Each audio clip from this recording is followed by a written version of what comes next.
All right, guys. For today, we are moving on. Section 5.4 is all about dividing polynomials. This is one of those sections that to me is like a stepping stone section. Like we went from solving by factoring, and then in section 5.5, we get into things that don't factor, or we don't have ways to factor, so we have to solve them. So like 5.4 is like this, like, hey, we're going to kind of learn this skill here, so then I can apply that for what's coming up next. Okay, so this is like one of those stepping stones. We have to learn the skill so then I can apply it to like start solving later. Does that make sense? So it's a stepping stone.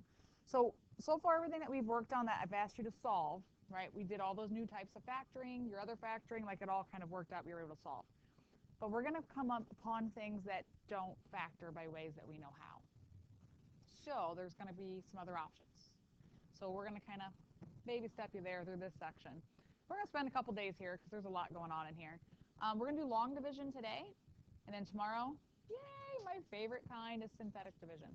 I like synthetic because I'm lazy, and it's fast and easy. That's why I like that one. The problem, the people are always like, well, if you like that one and it's fast and it's easy, why don't we just do that? Because it doesn't work for everything. So it doesn't work for everything, but when it does work, it's amazingly fast and really cool. But we'll work on that tomorrow. So before we get into long division, with like variables and exponents and all that crazy scary stuff, let's go back to about 4th grade and talk about long division. And some of you right now are going, oh my God, I have no idea how to do long division. So we're gonna start back at like 4th grade. It's where my son is right now, like long division. Now, those of you who are like, I know how to do long division, I don't need to pay attention, guys, I need you more than anything, I'm going to go through the process of long division. So that I'm going to like kind of call attention to the process so that when I pull you into the algebraic long division, you'll recognize the process that we're doing, okay? So first thing, how many times does 3 go into 6? 2. So then you put the 2 up the top, and then you would multiply 2 times 3, which is 6, and then what would you do from there? You would subtract, and that's nothing. And then you would bring down the next part. And then the whole process starts again. So how many times does 3 go into 7? I'd put the 2 up top. Then you'd multiply 2 times 3. And then you would subtract, which is 1. Then you would bring down the next one. And the whole process would start again. How many times does 3 go into 12? 4. And then you'd multiply, guys, and then you'd subtract, and we'd be done. So 672 divided by 3 is 224. Yeah. All right. Now, long division always work out nice and pretty? No. Was that what you were going to talk about? Oh, question? I'm sorry. All right. So number 4, or number 4. 4 is being divided into that number. Does 4 go into 1? No. So how about does 4 go into 12? Yes. It goes in 3 times. So we put the number up top. Again, process, guys. I need you to recognize process. Then we would multiply. 3 times 4 is 12. And then you would subtract. That's nothing. Right? So you drop down the next one. Your process starts over. How many times does 4 go into 5? Number up top. You would multiply 1 times 4, which is 4. And then subtract. And that's 1. Drop down the next number. And you start again. How many times does 4 go into 13? Then you'd multiply 3 times 4. And then you'd subtract. That's 1. You drop down the next number. How many times does 4 go into 16? And you multiply 4 times 4. 16. And subtract. That's nothing. Drop down the next number. How many times does 4 go into 3? 0. And then you distribute, and that's 0. Drop down the next number. How many times does 4 go into 35? 8. 8. Now you multiply. 8 times 4 is 32.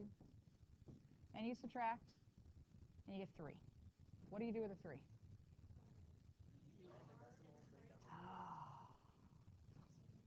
R3 is like the stupidest thing in math. I hate that. Because mathematically speaking, you have no idea what that means. All right, I heard you say about decimals. What's my feelings on decimals? I don't like them. I like fractions. It'd be 3 over 4. The remainder of 3 goes over top of whatever it is you're dividing by. I'm not a bro. Not in any way, shape, or form. All right, so guys, the main thing from this I needed you to recognize. The number, like you went to see how many times it went in, the number went up top, and then what did you do with that number? You multiplied. I drew a lot of arrows. You multiplied, the number went down, and then you subtracted. That was like your main process, right? It just kept going over and over and over until you were done. Okay, so let's keep that in mind, and let's do some actual algebraic long division. We got this. So number 1 says f of x equals, what's f of x? That's like y. So that's my equation. I want you to divide that by 2x plus 1. So if I draw this is called a radicand. It's a fancy name for that right there. That means divide. A radicand. Radicand. Which number goes inside? Good. The 6x squared plus 7x plus 2 divided by 2x plus 1. Okay, so let's make sure we know the initial setup. We have it in the right order. If you flip-flop that, that's not going to work. All right, so I'm going to go painfully slow when we start this, okay? I know, but if you miss one part of it, you're going to go, what is she doing? All right, when you start, I am only looking at the first numbers when I start, okay? So, and instead of saying, how many times does 2x go into 6x squared? An easier way to ask that is 2x times what is 6x squared? 3x. So that number goes up top.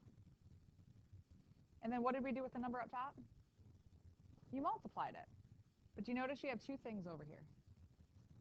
So I have to distribute it. 3x times 2x is 6x squared. But I also have to distribute here.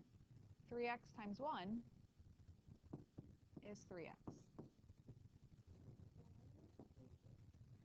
So just like before, right, whatever number you put up top, you multiplied by the number in front, right? Same idea. The number up top, I have 2 things out here. So it gets multiplied to the 2x, and it gets multiplied by the 1. Okay? What was your next step?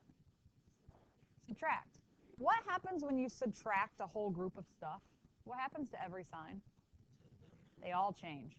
So instead of saying subtract, I am going to say change your signs. Because subtracting, like what you're doing is, technically I had this, 6x squared plus 3x. I'm subtracting the entire piece. A negative in front distributes and changes all of your signs.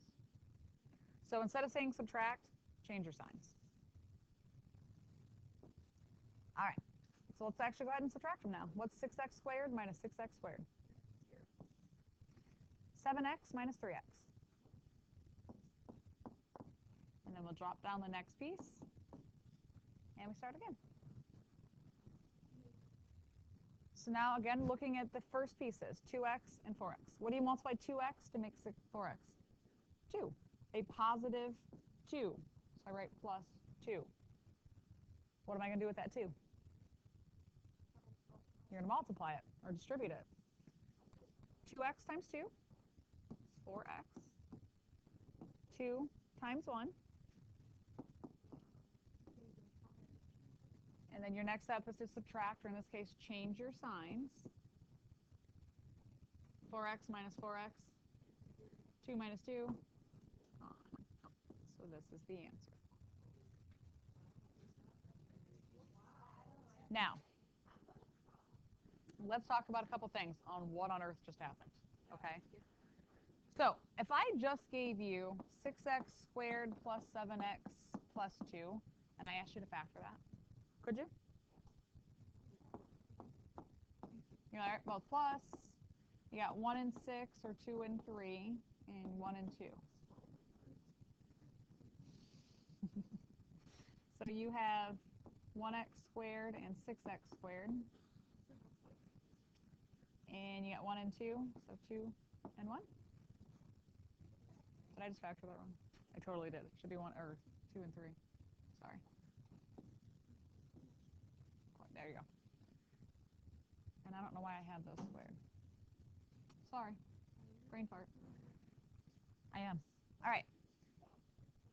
So I have it factored, right? That's technically what I did. They gave me one of the factors, 2x plus 1, and they asked me to find the other one. 3x plus 2. I found them.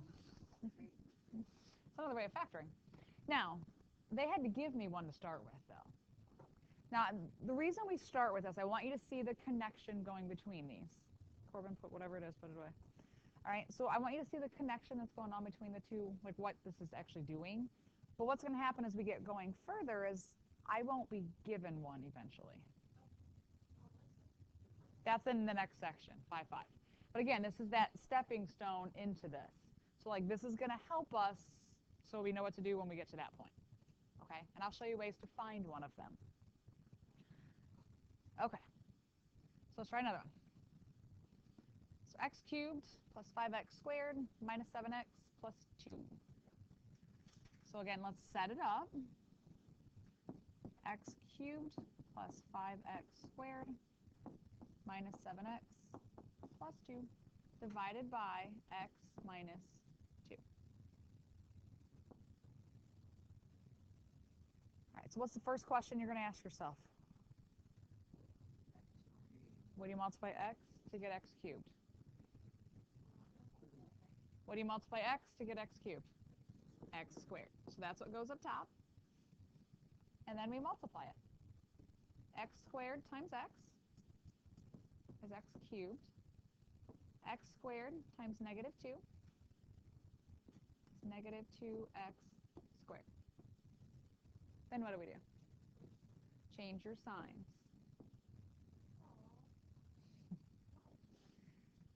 No long division, you subtract. Subtracting is changing all my signs. All right, so x cubed minus x cubed. If that first term does not cancel, you did something wrong. Okay, it should cancel out. And then 5x squared plus 2x squared, 7x squared. And then I'm going to bring everything else down. And we're going to start over. What do you multiply x to get 7x squared? 7x, a positive 7x. And then we will multiply. 7x times x is 7x squared. 7x times negative 2 is negative 14x. Then what? Change your signs. And you notice I'm only changing the signs on that bottom row, right? Because that's what I would be subtracting. That's the part that gets changed. 7x squared minus 7x squared. Again, if that doesn't cancel, something went wrong.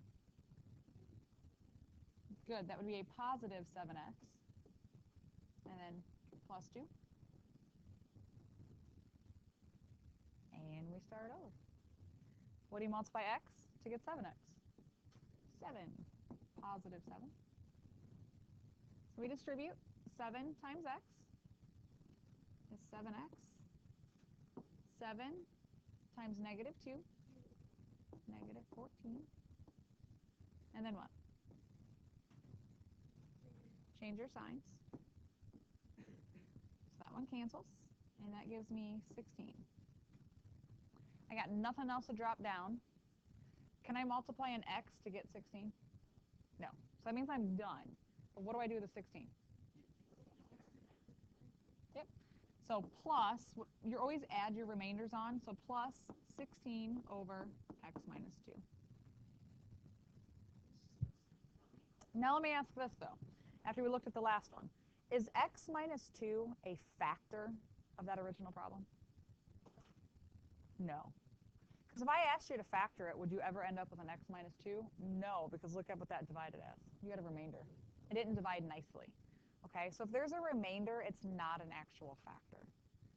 So once we get into solving in the next section, if you end up with a remainder when you go through it, that's bad. Okay, because that means it's really not a factor of it. All right, number 3, divide. All right, notice this is a fraction.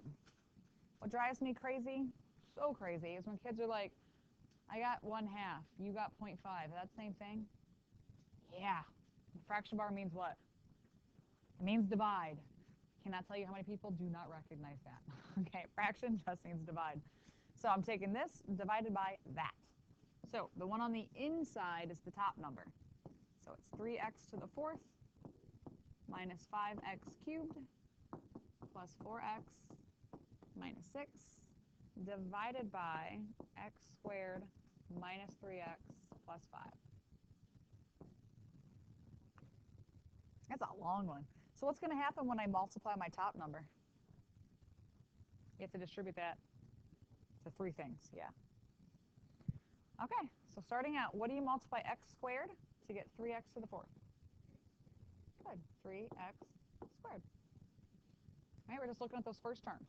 And then we distribute to get all the terms involved. So 3x squared times x squared is 3x to the 4th. 3x squared times negative 3x, negative 9x squared. 3x squared times 5. Yes, thank you. Sorry. Should I be like you guys? Let's just see if you're paying attention. And then 3x squared times 5, 15x squared. Now, I get students every year who are like, you know what, that whole change your sign thing, I'm just going to do it while I write it and just be like a step ahead. It's a bad idea. There's a lot going on. Actually, like, distribute, write down what you got, then go back through and change those signs. Okay? Even me, and I do a lot of math in my head, I still will write them down and go back and change them. It's just that part of that process. You don't want to lose something. All right, so now we need to change all of our signs along that bottom row. 3x to the 4th minus 3x to the 4th. Gone, as it should be. Negative 5x cubed plus 9x cubed. 4x cubed. Did I hear an 11 out there?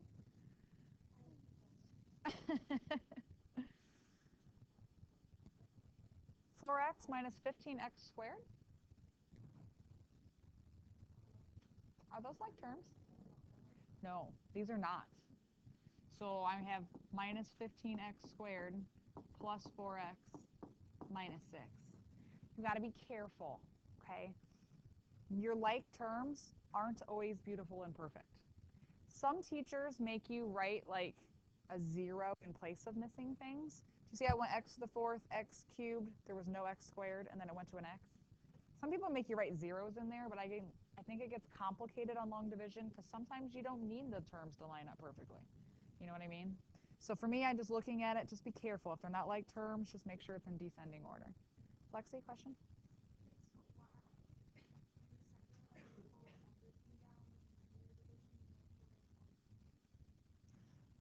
You could do one number here, one term at a time, but I always pull them all down just because of this whole they don't always line up perfectly. So I don't want to lose things up top that maybe would have went like terms with something else. So that's why I don't, but you could. All right, and then the whole process starts again. So what do you multiply x squared to get 4x cubed? What is it? 4x, positive 4x.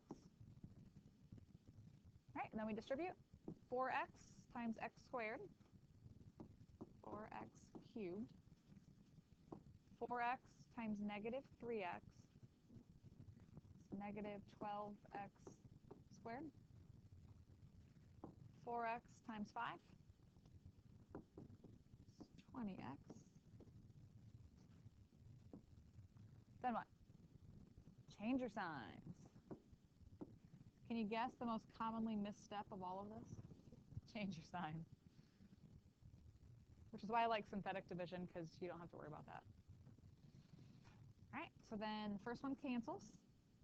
Then we get negative 3x squared. And then a negative 16x minus 6. How do I know when to stop this process? When I either get down to 0 or I can't multiply to make it work anymore. Okay. Can I multiply x squared to get negative 3x squared? Yeah, I can do negative 3. Then we distribute negative 3 times x squared. Negative 3x squared. Negative 3 times negative 3x. Positive 9x. Negative 3 times 5. Negative 15. And then change your signs.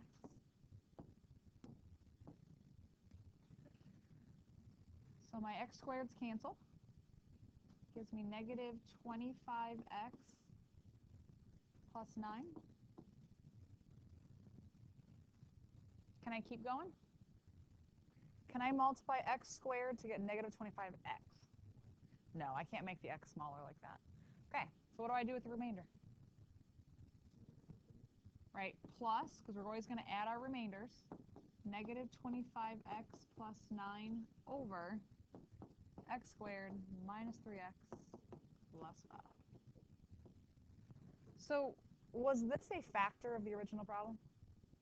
No, it's not a factor. It does not divide nicely, so I would never, in my factoring process, ever end up with that. How are we feeling?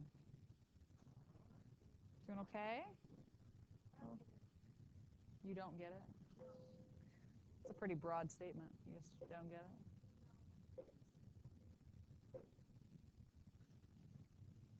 All right, I'm going to let you guys try one on your own. However, do you notice something wrong with the original setup? It's not in standard form. So go ahead and work through this one. Just make sure you rewrite it in standard form. Otherwise, it's not going to work.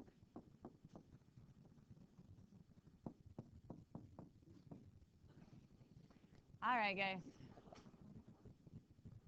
So working through here, what do you multiply x to get 4x squared? 4x. And then we distribute. So we get 4x squared plus 20x. Change your signs. So that gives me 3x, and then I bring down the minus 16. Okay, then we would start the process again. What do you multiply x to get 3x? 3, positive 3.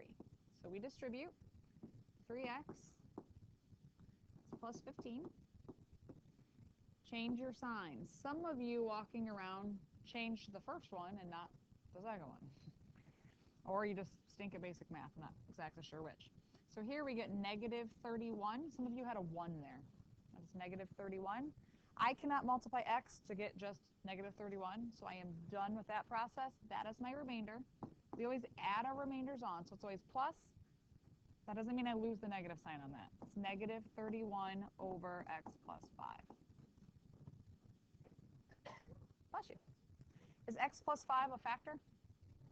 No, no, it's not.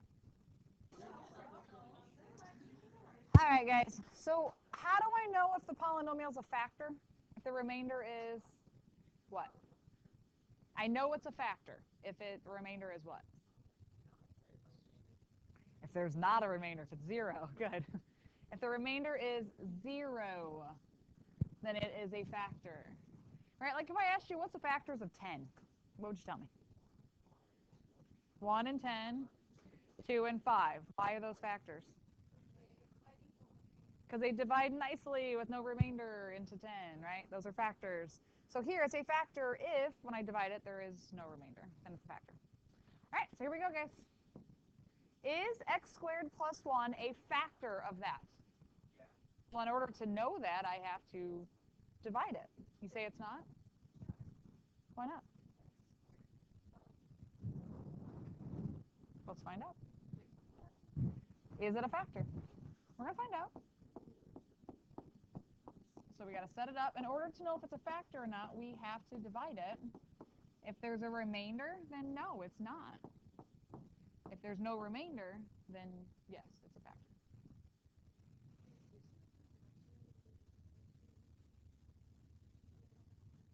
And you have to do long division. Yeah. Because what you were thinking of, that's when it's all one giant term and there's no plus minus signs. Then you can cancel stuff. But those dark plus minuses make it where you can't do that.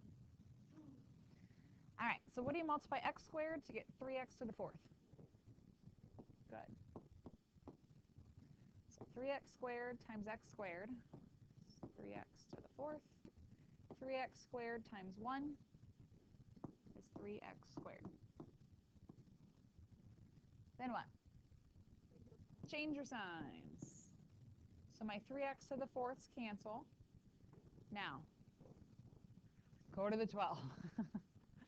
Yeah, I have an x cubed and an x squared over top of each other. Those are not like terms. Nothing goes with the 4x cubed. Don't lose your negative sign. However, these are like terms. They're just not lined up. 12x squared minus 3x squared is 9x squared. It's cheating. Lazy mathematician. If I can cheat and do it done faster, I'm going to do it. Cheat legally. Mathematically legal cheating. All right, so just be careful. Your like terms don't always line up nice and pretty. All right, from here, start over. What do you multiply x squared to get negative 4x cubed? Negative 4x. Okay, so sometimes you have to get a negative number. So then you have to multiply by a negative. Right, I was trying to get x squared to be negative 4x cubed. So I have to multiply by negative 4x. So when I multiply negative 4x times x squared, I get negative 4x cubed. Negative 4x times 1 is negative 4x. Then what? Change your signs. I know it's obnoxious, but people forget all the time. All right, the x cubes cancel. And what do we got left? Good. None of those were like terms. So just rewrite them in standard form. Yeah, sometimes they line up and they're great. Sometimes they don't line up, but they're there and they still match. But then other times, nothing at all. Elevate, put it away. All right, so then we start over. What do you multiply x squared to get 9x squared? 9. Positive 9. So 9 times x squared is 9x squared. 9 times 1 is 9. Then what? Change your signs. So those cancel. Any like terms? Yeah, I got some like terms going on in here. All right, I have 4x, and then the 5 minus 9. Bless you. It's negative 4. There's tissues over there. All right. Can I multiply x squared to get 4x? No, I can't. So this is my remainder. So plus 4x minus 4 over x squared plus 1.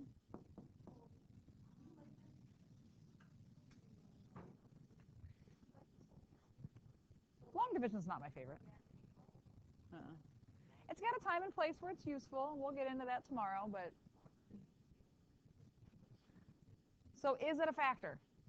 No, not a factor. On your test or quiz, and I ask you this question, if you show me no work and just say yes or no, I'm not giving you any credit. Because you have to show me. You're not just taking a shot in the dark and guessing 50-50.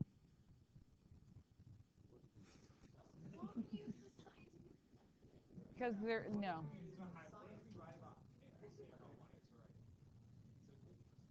You have to do it. That's the easiest way.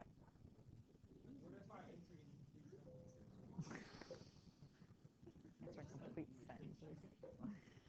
All right. Last one for today. Is x minus 2 a factor of f of x equals x to the 5th minus 32?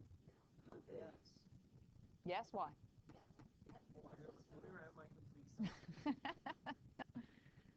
All right, so in other words, I just have to do long division. So I'm taking x to the 5th minus 32. I have to divide it by x minus 2. I love this problem, by the way. I should scare you when I like a problem, right?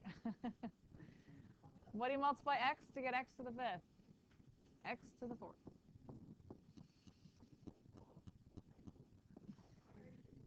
So multiplying, we get x to the 5th minus 2x to the 4th. Change your signs. Are those like terms? No. So if they're not like terms, it's all right. Just write them in standard form. And then we start again? Okay. So what do you multiply x to get 2x to the 4th? 2x cubed. Right? So when we multiply, we get 2x to the 4th minus 4x cubed.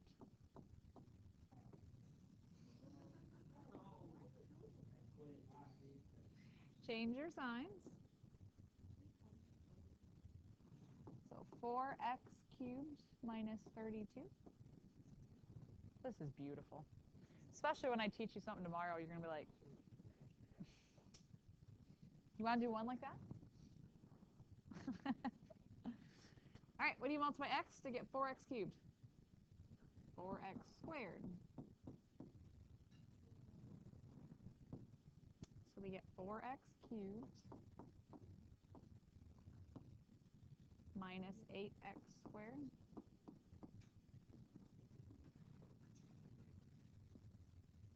Change your signs.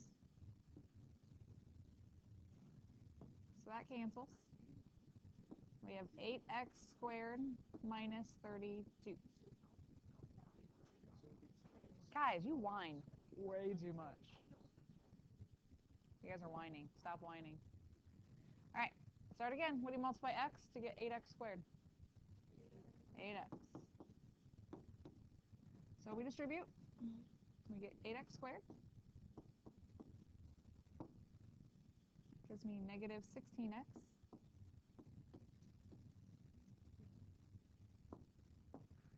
Change your signs. So my 8x squareds cancel. And I have 16x minus 32. Can I keep going? Yeah, of course we can. What do you multiply x to get 16x? 16. And we distribute it. So we get 16x. 16 times negative 2 is negative 32. And what? Change your signs. And they both canceled. So there is no remainder. So the question was, is x minus 2 a factor? Yes.